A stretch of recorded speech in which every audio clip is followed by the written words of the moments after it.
Queridos amigos, sean bienvenidos a otro episodio más de Alter Ego, el sector de la revista Latino Stock Magazine, en el que entrevistamos a empresarios, a profesionales, a personalidades que tienen mucho que aportar a través de su vivencia, su know-how, su tradición y trayectoria, que es lo importante. Queremos resaltar a nuestros invitados y agradecerles el tiempo que se toman de poder venir acá al estudio de StreamPod para poder hacer la grabación. Hoy quiero dar la bienvenida a un gran ser humano, un gran profesional, a un gran empresario, a un hombre de familia y un hombre que sabe lo que es luchar y dar todo de sí mismo para lograr sus objetivos. Vamos a dar la bienvenida al señor Germán Antelo Laffin. Un gusto. Bienvenido, gracias por estar con nosotros. Hablemos un poco de su infancia, háblenos de su adolescencia y de su juventud, resumidamente. Ya. Bueno, yo soy oriundo de Santa Rosa de la Mina, una población muy histórica, porque es antigua, es casi tan antigua como Santa Cruz, que surgió por el descubrimiento de oro y se formó un pueblo muy grande alrededor de la extracción manual del oro, ¿no? Cuando Santa Cruz, por allá por el 1860, tenía 12.000 habitantes, Santa Rosa de la Mina llegó a tener 8.000. Era un pueblo muy grande. Yo todavía recuerdo, yo ya cuando era niño ya había pasado la época del oro. Mi padre no fue minero, mi padre fue agricultor, ganadero, pero yo tenía que recorrer de la propiedad de la casa de mis padres a la escuelita del pueblo 1.000 metros. Yo recuerdo que en ese trayecto de 1.000 metros, que ya era bosque, digamos, habían unas 12 mansiones más o menos alrededor. Después cayeron, ya, porque la minería es así, ¿no? Cuando deja de explotarse, la gente abandona, se va a buscar otra cosa. Hernando Sanabria tiene un final muy lindo, digamos, muy de realismo mágico.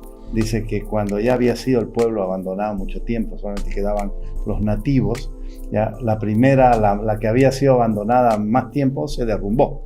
Wow. Y los nativos en la mañana fueron a mirar y las paredes, el barro de las paredes brillaba de oro. ¿Era oro? Era oro lo que había entre el barro, ¿no? Wow. Entonces ya minaron ese oro y dijeron, y bueno, ¿y por qué no minamos el resto de las mansiones, ¿no? Es más o menos así. Todavía siguen sacando oro, le cuento después de cuántos siglos, ¿no? Casi 2 siglos. Ya, es una zona muy linda, es en la Chiquitania, mantiene su belleza topográfica, porque son lomas, ya, y su belleza natural, su diversidad de fauna y flora, que ahora está muy dañada por el tema de los incendios. Entonces yo me crié ahí hasta mis 12 años, cuando hubo que venir al colegio a Santa Cruz, y ya después a la universidad. Yo estudié fuera, estudié en la Católica de Santiago de Chile, y volví a Santa Rosa de la Mina después de 35 años. Wow, ¿qué tal ese reencuentro con su tierra? Ese reencuentro fue muy nostálgico, me dio mucha pena ver la casa de hacienda de mis padres en ruinas, y todo eran espinales, no quedaba nada. El pueblito quedaba la iglesia, una capillita muy bonita de corte barroco, ya, y una casona que era de mis abuelos, donde íbamos a pasar los domingos frente a la placita, ya, un tamarindo de 300 años enorme, y eso era todo lo que quedaba como valioso históricamente, ¿no? Entonces yo dije, algo habrá que hacer.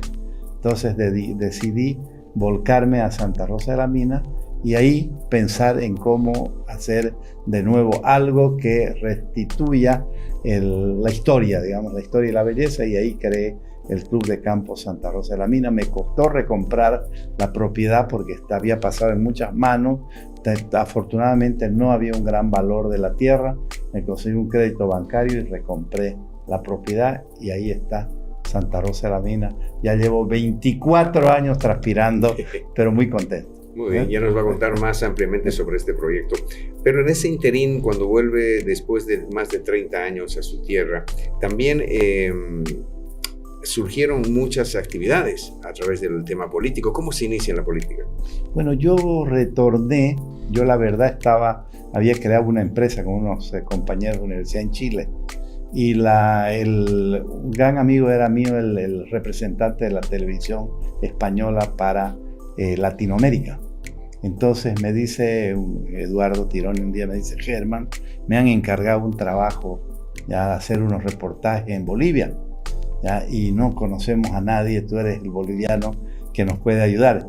¿Y cuáles son esos reportajes? Le digo, hay que hacer 4 reportajes sobre las culturas del lago Titicaca. Uy, pero yo soy más camba. Yo soy más camba, pero vos sos boliviano. Bueno, entonces acepté un buen contrato, me fui a La Paz, organicé toda la producción, vino el equipo de televisión de Madrid, se hizo todo el trabajo y bueno, me encontré con un montón de amigos que habían sido como amigos míos en Chile, que algunos en distintas carreras, en otras, y mi roommate, digamos, durante unos 2 o 3 años, estaba de viceministro de Finanzas. ¿Quién era? Entonces, David Blanco Zavala, Cucho Blanco. Entonces Cucho me dice, pero Germán, pucha, aquí hay hartas cosas que hacer. El año 75, me dice, es el año del sesquicentenario, los 150 años. Claro. ¿Ya? Y pucha, me dice, el ministro de Informaciones está muy complicado, quiero presentártelo y que le dé algunas ideas. Entonces me presentó a Javier Arce Villalba, muy conocido, y me dice, Germán, mira aquí, ¿qué te parece esto? Y comencé a opinarle, mira, esto no me parece aquí, yo cambiaría acá, esto otro. Bueno, los 2 días estaba de asesor. Estamos hablando del gobierno de Banzer, en el último gobierno de Banzer, ¿cierto? Donde había una tecnocracia muy grande. Me encontré, como digo, con un montón de gente que había estudiado, que después asumieron cargo y después siguieron, ¿ya? Qué sé yo, Fernando Candia, Jack Trigo, un montón de gente que ahora está, digamos, son profesionales muy destacados, ¿no? Esa tecnocracia era muy importante, ¿cierto? Esa, claro, era la que estaba manejando, digamos, el país, ¿no? Entonces me quedé ahí. Después, cuando terminó ese periodo, vi que no había mucho. Además, yo era un gobierno, si bien era un gobierno bastante técnico, era un gobierno militar, digamos, ¿no? Y no era un gobierno democrático. Entonces, yo andaba con otras ideas. Entonces, cuando terminó ese periodo de Banzer, yo decidí hacer un posgrado en mi profesión. Me conseguí una beca, la beca Fulbright, que es una beca muy, muy prestigiosa, y me fui a estudiar a Estados Unidos un posgrado. ¿En qué ciudad se fue? Me fui a Cambridge, Boston, a la famosísima Universidad de Harvard. ¡Ah, caramba! Muy bien. Entonces, estuve ahí 2 años y ahí saqué una maestría en Educación y Ciencias de la Comunicación. ¿Qué tal esa experiencia en Harvard? Matadora, ¿no? Uno dice, bueno, esto es trabajar, esto es estudiar, ¿no? Yo le digo, yo pensé que hablaba inglés, ¿no? Pero cuando llegué allá y entré a la universidad, era muy rudimentario, claro, el inglés, ¿no? Era muy básico, ¿no? Entonces me costó entrar en ritmo, porque el ritmo era muy... En un día te repasaban todo lo que habías aprendido en tu vida, ¿no? Wow. Entonces yo, para estar a ritmo, tenía, aparte de que se estudiaba de lunes a domingo, solamente había un periodo a las 3 de la tarde del domingo ya se cerraban las bibliotecas y todo, hasta el lunes a las 8 de la mañana. Entonces eran unas horas, digamos, que había de descanso, pero yo, aparte de eso, tenía que pasarme 2 noches en vela en la semana para poder nivelar, ¿no? Adicionales. Claro, adicional. Aparte de ese ritmo, 2 noches más sin dormir. Pero es extraordinaria la experiencia, ¿no? Uno aprende, o sea, aprende muchas cosas, ¿no? ¿Había posibilidades de quedarse en Estados Unidos a continuar algunas Muchas, actividades? Me ofrecieron de todo, ¿no? Pero yo quería volver a Bolivia, yo era queriendo, ya decidí regresar al país, ¿no? ¿Vuelve y qué etapa se abre en su vida? Vuelvo y creo una empresa de comunicación estratégica para asesorar cuestiones de imagen corporativa, campañas políticas, campañas de todo tipo, digamos, en una visión de conjunto, ¿no? ¿La maestría en Harvard sobre qué era? Educación y Ciencias de la Comunicación. Ah, entonces le venía muy bien. Y yo en Chile había hecho 2 carreras, había hecho Sociología y Periodismo. Entonces, la experiencia en Estados Unidos me cerró, digamos, un espacio ya académico e intelectual, ¿no? ¿Usted hasta ese momento era militante de algún partido o no? No, ninguno. Yo llegué y formé una empresa, como le digo, se llamaba Comunicación SRL, y comencé a tener, como ya yo había hecho contactos en mi periodo que pasé por el gobierno, digamos, entonces comencé a asesorar a todas las instituciones. Yo era asesor de la Confederación de Empresarios, de la Asociación de Bancos, empresas grandes, les hacía la publicidad, ¿ya? En eso estaba, ya llevaba un buen tiempo trabajando. Viviendo en La Paz. Viviendo en La Paz, sí me instalé en La Paz. Y estaba yo feliz ¿qué fecha? 26 de enero del 86. ¿Sí se acuerda de esa fecha? Claro, que fue muy importante, porque estaba de presidente el doctor Víctor Paz Extensor. Él había asumido en agosto del 85, llevaba como 4 meses en el gobierno, y hubo su primera crisis de gabinete, ¿eh? Entonces yo estaba en mi oficina y mi secretaria me dice, está el edecán del señor presidente en el teléfono. Palabras mayores. Entonces yo agarro el teléfono y sí, señor. Me dice, licenciado Antelo, sí, señor. El señor presidente quiere hablar con usted. El doctor Víctor Paz Estenssoro tenía fama de ser muy parco, ¿ya? Y muy preciso, y lo confirmó, porque mi conversación telefónica tuvo 4 frases. ¿No lo conocías antes? Para nada, lo conocía históricamente, pero personalmente no. Y me dice, licenciado, voy a imitar su voz, ¿no? Licenciado Antelo, sí, señor presidente, me han hablado muy bien de usted. Esa fue la primera frase, ¿no? Yeah. Y yo le digo, señor presidente, me honra con su llamado, ¿ya? Y me honra con lo que me dice, ¿ya? A sus órdenes. Yo también parto, ¿no? Entonces me dice, quisiera saber si usted quisiera colaborar con mi gobierno. Wow. ¿Ya? Doctor Paz, le digo, permítame que yo le haga una pregunta antes de responderle. ¿Usted está enterado de que yo no soy militante del MNR, que soy un profesional independiente? Y la tercera frase del doctor Paz me dice, estoy informado. Sabía todo de usted. Entonces yo le digo, presidente, vamos, mande. Pero le digo, pero le quiero también decir que pese a que no soy militante del MNR, comparto totalmente lo que usted está haciendo, ya, de traer al país al estado de situación real. Entonces viene la última frase del doctor Paz y me dice, lo invito esta noche a las 8 de la noche al Palacio de Gobierno a jurar como ministro de Información. No le puedo creer. Así nomás. Así, ¿ya? Wow. Y a las 8 estuve yo ahí, ¿ya? Y ahí estuve todo el gobierno del doctor Paz.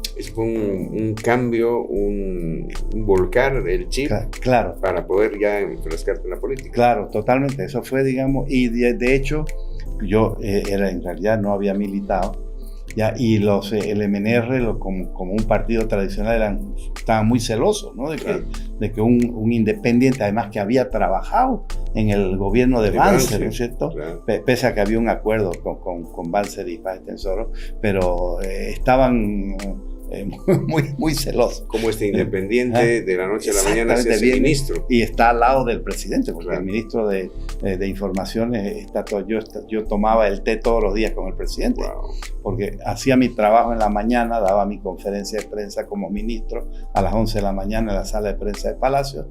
A las 4 de la tarde me reunía con el doctor, con el presidente, le informaba de cuál era la realidad, pero él leía mucho, él estaba muy informado, no le contaba nada a uno que él no conociera, pero yo le daba mi criterio de cuál era la agenda, ¿ya? Y cuáles eran los temas importantes. Intercambiábamos criterios y yo bajaba ya a la sala de prensa a las 5 de la tarde y hablaba a nombre del presidente, ya, después de haber coordinado una cercanía total. Claro, entonces fue muy simpático. Yo me acuerdo otra anécdota, ¿no?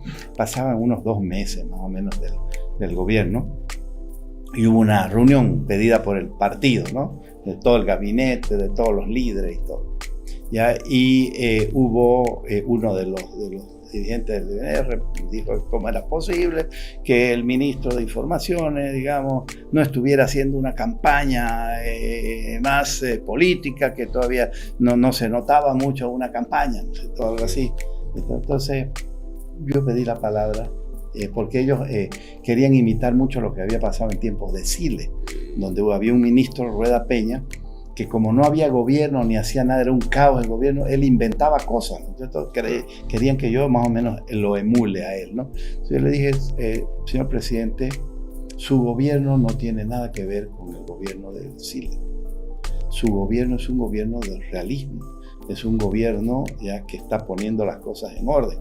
Yo no me puedo inventar cosas porque le haría un daño a usted. Yo estoy creando una campaña, pero estoy esperando que hayan más resultados y mi campaña se llama Estas son buenas noticias. Y yo voy dando las buenas noticias conforme yo pueda tener un referente empírico, que yo las pueda sostener, que no sean inventadas, reales. Entonces, callado todo el mundo, Ya la terminación de la reunión, cuando íbamos hacia el gabinete, el doctor Paz me da una palmada en la espalda y me dice: se defendió muy bien. Ahí estaban los pesos pesados. Tremendo. Pero después ya se dieron cuenta de que lo que yo había dicho bien era correcto, y fue ganando. La campaña fue un éxito esa, porque fuimos dando noticias, buenas noticias, y al final pues terminó con un apoyo muy grande, ¿no? Porque ya paró la hiperinflación, reactivó el país, o sea, comenzó la institucionalización de nuevo. Fue un gobierno que lo quisiéramos para ahora, digamos. Un gobierno muy bueno.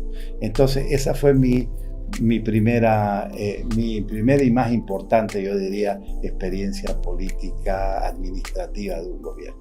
Y luego de eso, ya como que entras a las ligas mayores, ya claro, saben tu experiencia. Claro, pero después de eso ya entró Jaime Paz al gobierno, que él había sido en ese gobierno, en ese momento, la ley decía que si ningún candidato sacaba la mayoría absoluta, o sea, el 50-1, ya el Parlamento elegía entre los 3 más votados. Y él entró como tercero, ¿no?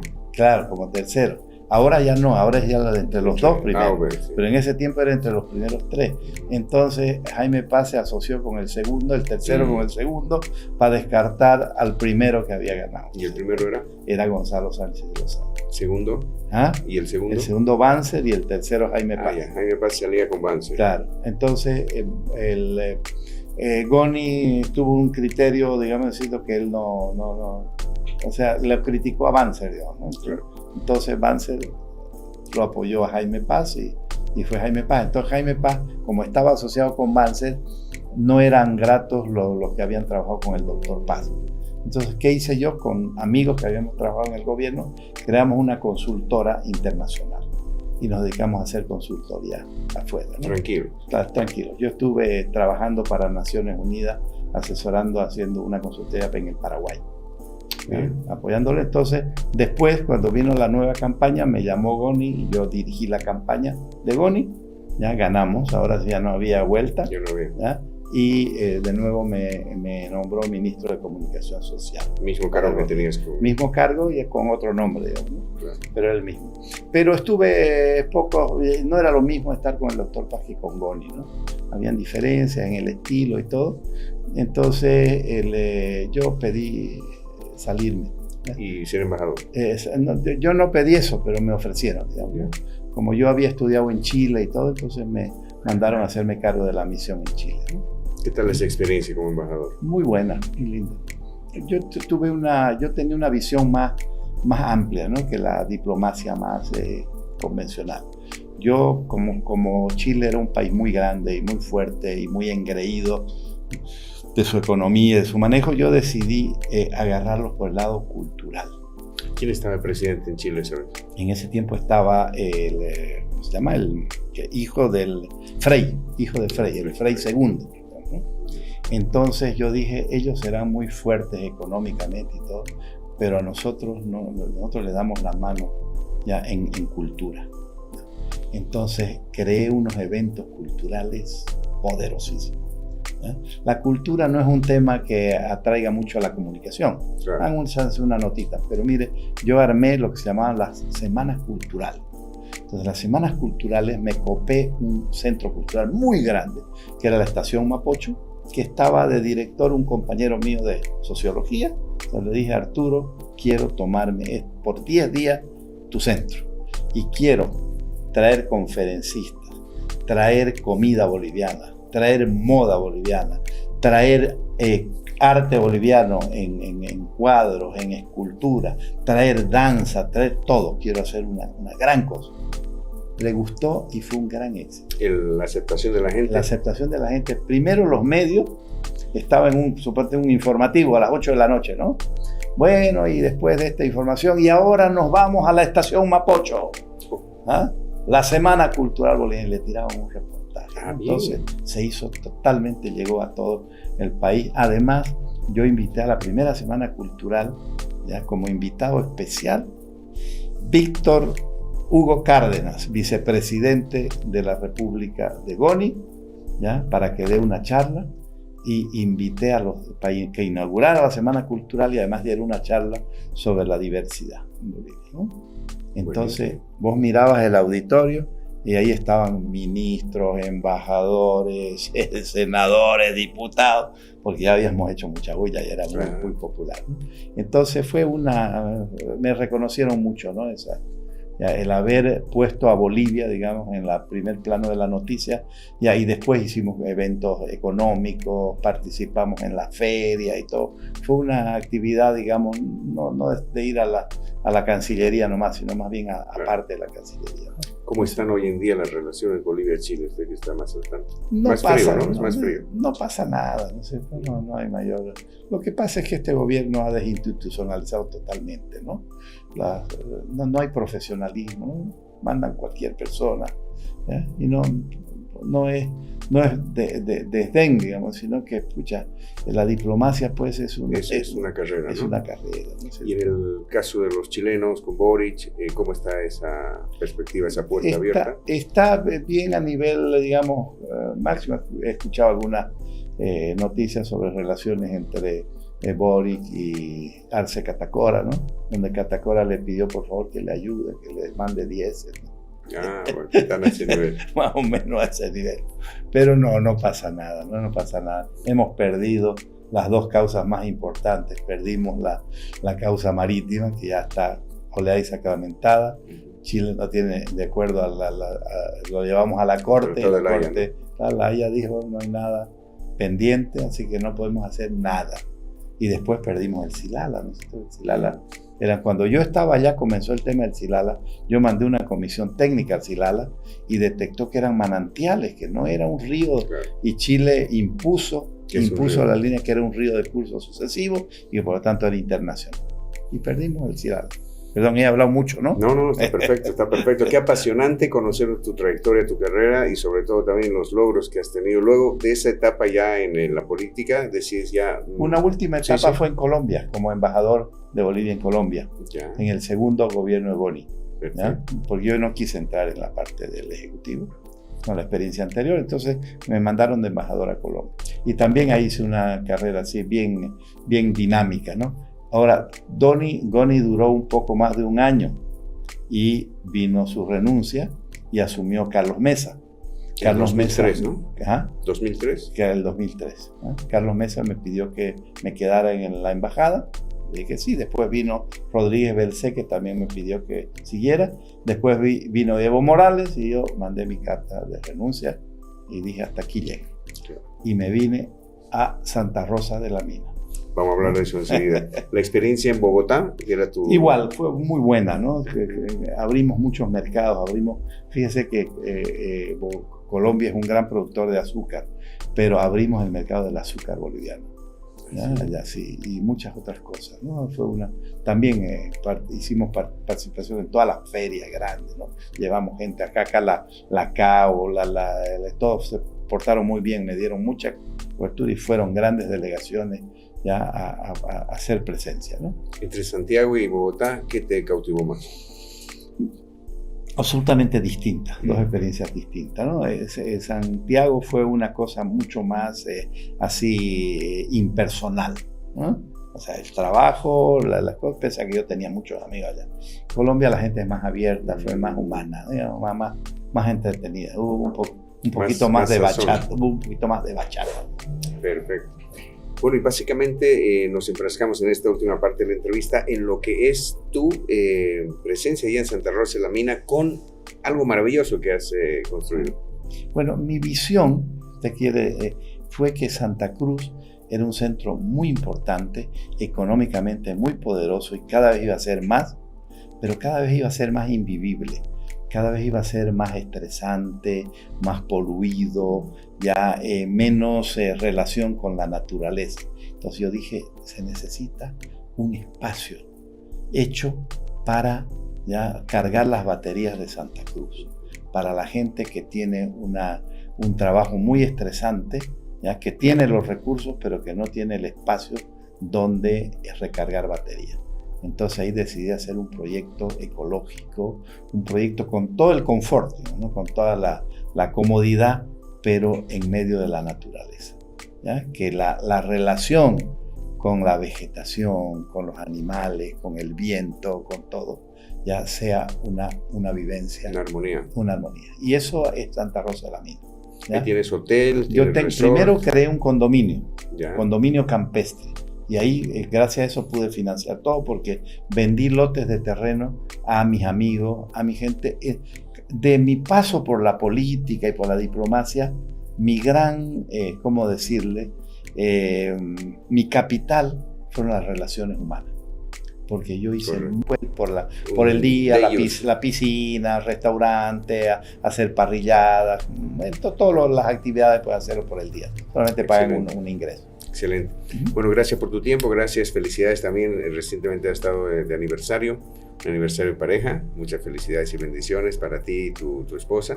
Y bueno, para toda la gente que te conoce, que sabe la valía de ser humano que eres, muchas bendiciones en tu vida. Gracias, Javier. Gracias. Un gusto hablar para esta audiencia. Tengo mucha estima por Javier, ¿ya? Y bueno, que viva la vida. Que viva la vida. Conociendo más de cerca, conversamos hoy con Germán Antelo Laffin, acá en nuestro sector de Alter Ego de la revista Latino Top Magazine.